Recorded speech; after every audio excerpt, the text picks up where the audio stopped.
Sir इकडे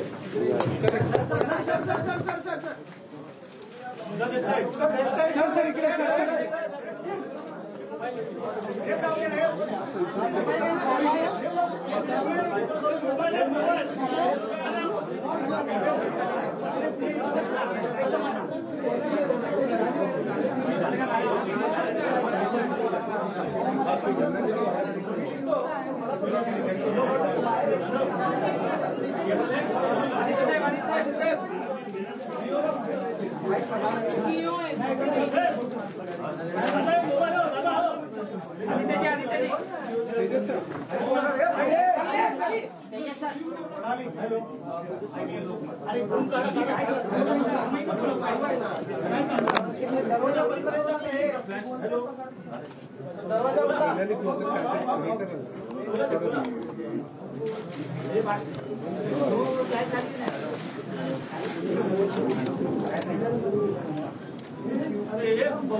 आज मातोश्रीमध्ये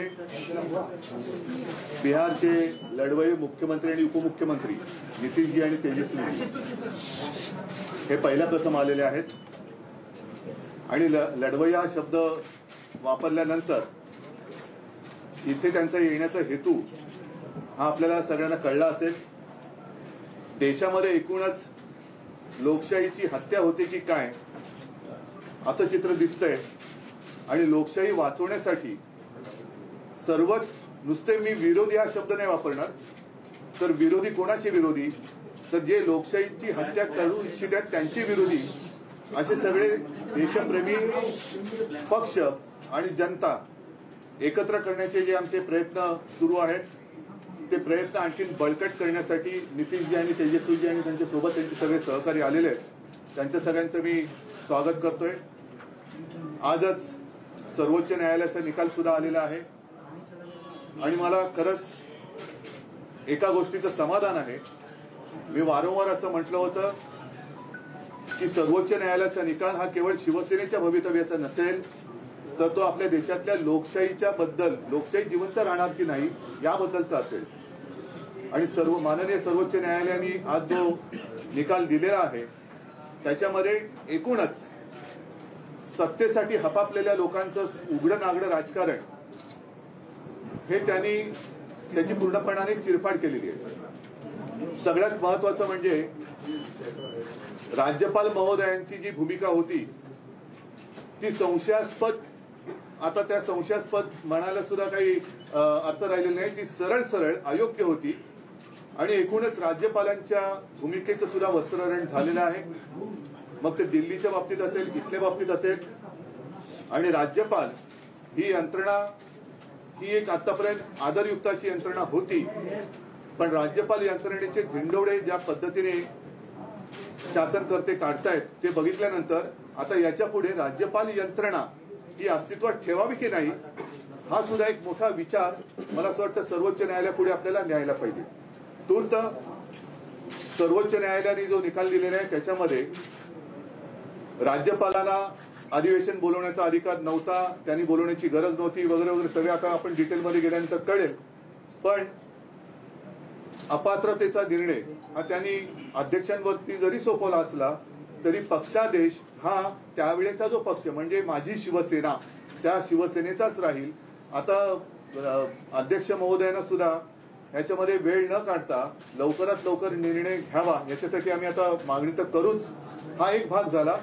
लेकिन आज नीतीश जी और तेजस्वी जी आए हैं, मैं आपका स्वागत कर ही रहा हूं और लड़ाई तो आज शुरुआत हो गई है. मैंने जैसे अभी अभी आपको कहा जब हम अंदर बात कर रहे थे तो एक ज्याला शुभ शकुन असं म्हणतो कि इतने दिनों से हमारी लड़ाई चल रही थी सर्वोच्च न्यायालय में, आज आप भी आ गए और वो निर्णय भी आ गया. इस देश में अब प्रजातंत्र उसकी रक्षा करना हमारा काम है. जैसे सर्वोच्च न्यायालय ने कहा कि अगर मैं रिजाइन नहीं करता, मैं इस्तीफा नहीं देता तो शायद मैं वापस मुख्यमंत्री बन जाता. मैं मेरे लिए नहीं लड़ रहा हूं, मेरी लड़ाई जनता के लिए है, मेरे देश के लिए, मेरे राज्य के लिए है. और भले हम इसके पहले राजनीति में विवाद तो होते रहते हैं, लेकिन एक मत तो हमारा हो गया है कि इस देश को हमें बचाना है, संविधान को बचाया है. और इसलिए आप यहाँ आए हैं, हम मिलकर पूरे, आप तो पूरे देश में घूम रहे हैं, सबके घर जा रहे हैं, हम सब मिलकर ये जो अपने देश को फिर से एक बार गुलाम बनाना चाहते हैं उनको घर भेजेंगे. और मुझे पक्का भरोसा है पूरी जनता हमारा इंतजार कर रही है. राजीनामा देण्याची चूक झाली असं वाटतं का? जी बोलेंगे तो आपने तो बात बता ही दिया है. हम सब लोग तो आए ही हुए हैं इनसे मिलने के लिए. बातचीत तो होती रहती थी, लेकिन ये तय था कि एक लोग आएंगे. इन्होंने आज ही का समय दिया और आज जो इनका मामला था जिसके बारे में जानते ही हैं, इनके साथ जो अन्याय हुआ था, अब जिस तरह से जो फैसला आज आ गया तो बहुत अच्छा हुआ है. अब तो इन्होंने खुद ही बता ही दिया है. और किसी भी प्रकार से एक तो आश्चर्य की बात है कि पार्टी के नाम को कैसे कोई बदल सकता है. तो इन सब चीजों को लेकर के तो हम लोग सब दिन तो अपनी बात अपना इनके साथ हम लोग रही हैं, लेकिन अभी जो हम लोग आए हुए हैं उसका मकसद इन्होंने बता दिया. हम लोग चाहते हैं कि पूरे देश में अधिक से अधिक पार्टियां एकजुट हों और मिल करके हम लोग लड़ेंगे. तो आज जो केंद्र में हैं वो पूरे देश के लिए कोई काम नहीं कर रहे हैं और समझ लीजिए इतिहास बदल रहा है. इसलिए इन सब चीजों को देखते हुए अपने देश के हित में और आजादी की लड़ाई हुई और किस तरह से देश आजाद हुआ है और कितना ज्यादा काम होता रहा है पहले से. काम तो करते नहीं. अब आप सब लोग मीडिया के साथी हम आपका नमन करते हैं, आपके हम खिलाफ नहीं कुछ बोल सकते, लेकिन हम जानते हैं ना कि आप लोगों के ऊपर भी किस तरह से किया है कब्जा. कि कोई बात तो थोड़ा बहुत आप कह दीजिएगा, लेकिन ज्यादातर वो लोग अपनी तरफ से प्रचार करवा रहे हैं. काम क्या कर रहे हैं देश में बताइए? कहीं कोई काम हो रहा? और अलग अलग राज्यों में दूसरे पार्टी के लोगों ने जो काम किया है उसके बारे में तो उतना चर्चा भी नहीं होता है. तो इसीलिए देश के हित में जरूरी है कि भाई देश आगे बढ़े और आपस में किसी तरह का विवाद नहीं होना चाहिए. कोशिश क्या हो रही है? समाज में एक तरह का विवाद पैदा हो और ये नहीं होना चाहिए. सब में एकता, हिंदू मुस्लिम कोई भी जाति के हों, सब में कोई विवाद नहीं होना चाहिए, एकता रहनी चाहिए. तो हम लोग तो यही चाहते हैं कि ज्यादा से ज्यादा पार्टियां एक साथ मिल करके काम करेंगी। और इस बीच में बहुत लोगों से बातचीत हो गई है। आज तो इनसे ऐसे हमारी बातचीत हम लोगों की होती रहती आई ही है, आज भी बात करेंगे। अब इसके बाद ये तय होगा कि कब मीटिंग सब लोगों की होनी। तो अभी तो एक राउंड आप जानते ही हैं, पिछले महीने भी हम लोगों ने बातचीत किया और जिस तरह से बातचीत हुई है अनेक पार्टियों से, बहुत लोगों से बहुत अच्छी बातचीत हो गई है। अब उसके बाद आगे जो करना होगा वो हम लोग करेंगे। लेकिन अभी तो आए हैं, बस यही मकसद है इनका और हम लोगों का विचार तो एक ही है ना, भाई देश के हित में काम करेंगे। कोई तरह से जो हमारा पुराना इतिहास है देश का उसको बिल्कुल कायम रखेंगे। तो ये सब चीजों के लिए करेंगे। ये लोग तो अपना कर रहे हैं ना, ये लोग आजादी की लड़ाई से क्या मतलब था, जिनको कोई मतलब नहीं।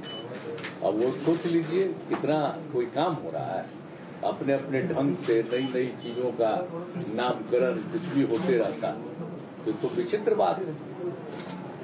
तो इसीलिए जरूरत इस बात की है कि एकदम पूरे देश को एकजुट करना है और आगे बढ़ाना है। तो अगर सभी लोग एकजुट होकर के करेंगे और उनका जब मुकाबला होगा अगले साल के चुनाव में, लोकसभा के चुनाव में, तो खूब अच्छी तरह से सफलता इधर मिलेगी और फिर देश सही दिशा में आगे बढ़ जाएगा। सवाल इसके दो पक्ष हैं। पहला पक्ष ये है, आपने कहा लड़ाई में अपने लिए नहीं लड़ रहा हूँ, मैं जनता के लिए लड़ रहा हूँ।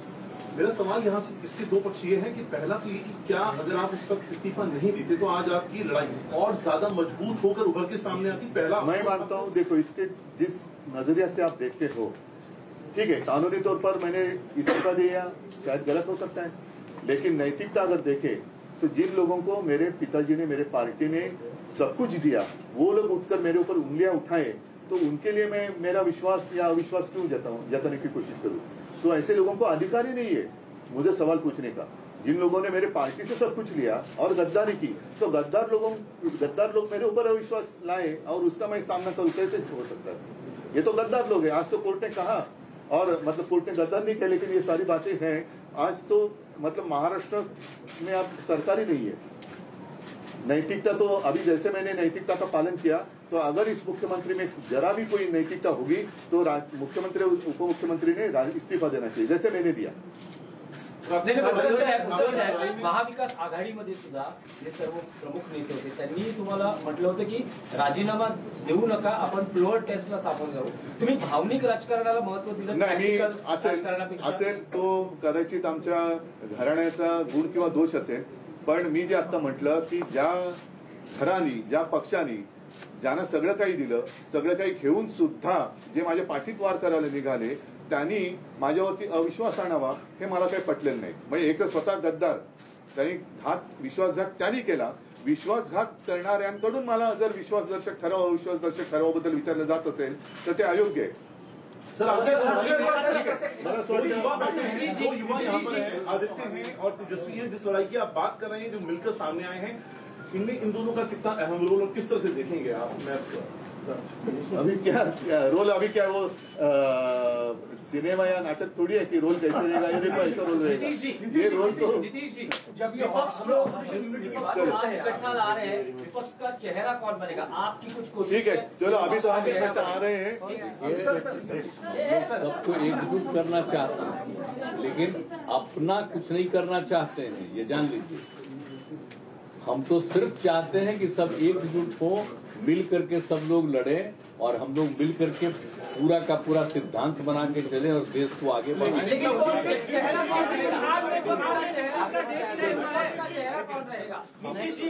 वो नहीं बनना है, और जो भी बनेंगे वो सब मिलके सबको आगे बढ़ाएंगे. बिहार में मीटिंग का डेट तय हुआ है.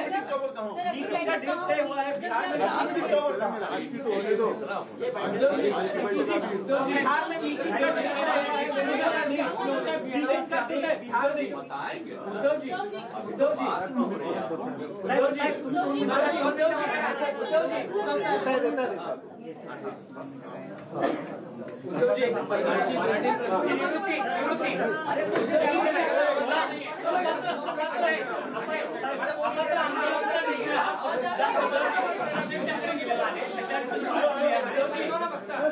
ऐका सर्वोच्च न्यायालयाचा निकाल आला आहे, आता त्यानंतर पुढे काय?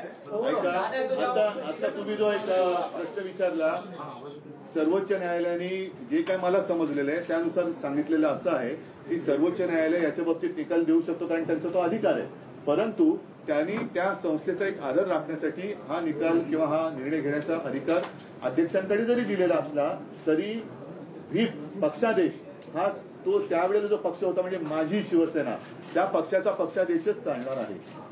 त्याच्यामुळे हा सगळ्यात महत्वाचा निर्णय सुप्रीम कोर्टाने दिलेला आहे.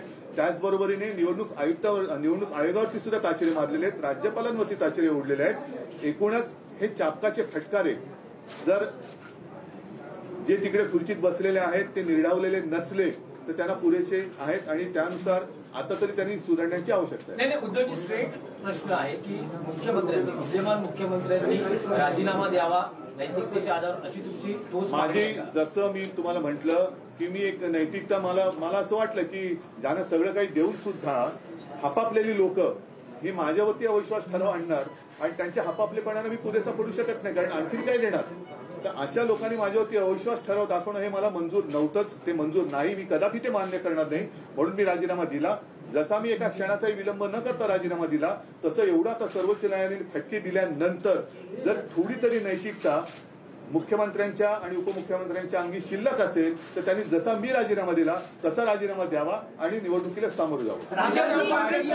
सुप्रीम कोर्टानं राज्यपालांना फटकारलेला आहे कारण त्यांनी जे निर्णय घेतलेले आहेत ते चुकीचं असलेलं म्हटलं आहे. त्यामुळे हे राज्यपाल म्हणजे स्वतःच्या घरचा चाकर असल्यासारखं वापरण्याची जी पद्धत सुरू झालेली आहे ती पद्धत बघितल्यानंतर राज्यपाल यंत्रणाच आता शिल्लक ठेवावी की नाही हा प्रश्न आता सर्वोच्च न्यायालयाला आम्हाला म्हणजे मला असं वाटतं विचारायला पाहिजे की हे असंच जर का, कारण प्रत्येकाचे काम असतं ज्या सर्वोच्च न्यायालयाने केलं तसंच जसं आता मीडिया असतो, नितीनजी जसं म्हणाले की काही गोष्टी तुम्ही लोकांसमोर आणल्या पाहिजे तर 4 स्तंभ जे म्हणतो हे 4 स्तंभ मजबूत पाहिजेत. त्याच्यापैकी जर का एका स्तंभाला वाढवी लागली असेल तर त्या स्तंभाचं रिपेअरिंग हे करणं गरजेचं आहे.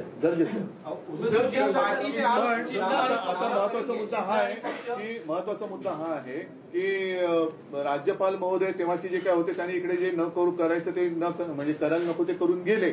आता गेल्यानंतर त्यांना सजा काय, कारण असं जर का होत राहिलं तर तेव्हाचे राज्यपाल 12 वाजून जातील आणि घरी जाऊन मग म्हणतील येतो संत आदमी आहे, करायचं काय.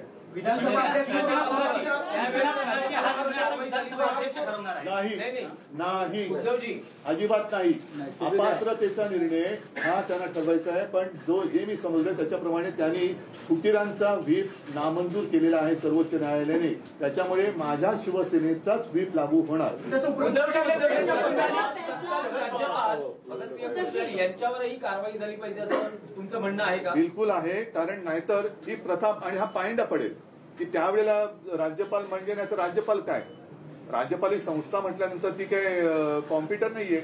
त्या व्यक्तीच्या जर का त्याच्या मर्जीप्रमाणे ती यंत्रणा चालायला लागली तर त्या व्यक्तीला किंवा काय जाब हा विचारला गेला पाहिजे, नाहीतर तो पायंडा पुढे पडेल. प्रत्येक राज्यपाल हेच म्हणतील की आम्हाला काय आमच्या काळात त्यांचे 12 वाजून जायचंय, निकाल येईलपर्यंत आम्ही आमच्या घरी पोहोचलेलो असू. आयोगानं तुमचं चिन्ह काढलं पण आज कोर्टाने असं म्हटलेलं आहे निकाल देताना की शिवसेना त्यावर कोणी दावा करू शकणार नाही, म्हणजे शिवसेना तुमच्याकडे राहील असं एक नक्कीच आहे. आणि तर मग आता चिन्ह आणि पक्षाबाबतीत आमचं आर्ग्युमेंट हेच आहे की निवडणूक आयोगाचं काम हे निवडणूक आयोगाने त्यांच्या चौकटीत केलं पाहिजे. निवडणूक आयोग म्हणजे ब्रह्मदेव नाहीये, राज्यपाल म्हणजे ब्रह्मदेव तर अजिबातच नाहीये. त्यांना आता राज्यपाल मानायची की नाही, ती संस्थाच ठेवायची की नाही हाच आता एक विचार त्याची चर्चा झाली पाहिजे. पण निवडणूक आयोग हे निवडणुकीपुरतं मर्यादित असतं. मतांच्या टक्केवारीवरती एखाद्या पक्षाला मान्यता देणं, नोंदणी देणं आणि त्याला निवडणूक चिन्ह देणं हे त्यांचं काम असतं. नाव देणं, नाव काढणं हे त्यांचं काम नाही. आम्ही ते मानणार नाही, कारण शिवसेना हे नाव देताना निवडणूक आयोगाची परवानगी घेऊन बाळासाहेबांनी शिवसेनेची स्थापना केलेली नव्हती. त्याच्यामुळे कदापि शिवसेना हे नाव दुसऱ्याला आम्ही घेऊ देणार नाही. तो निवडणूक आयोगाचा घटनाबाह्य अधिकार आहे. कारण नाव धनुष्यबाण आणि हे त्या मतांच्या टक्केवारीवरती ठरवण्याचा अधिकार कदाचित किंवा निवडणूक आयोगाला आहे.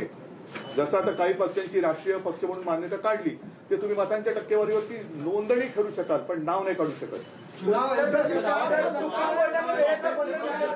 असं आहे की उद्या मी निवडणूक आयुक्तांचंच नाव बदलून वेगळं काय केलं तर काय होईल? तर त्याच्यामुळे ते माझं शिवसेना नाव नाही काढू शकणार, काढू शकत नाही आणि आम्ही काढू देणार नाही. आम्ही शिवसेना म्हणूनच राहणार.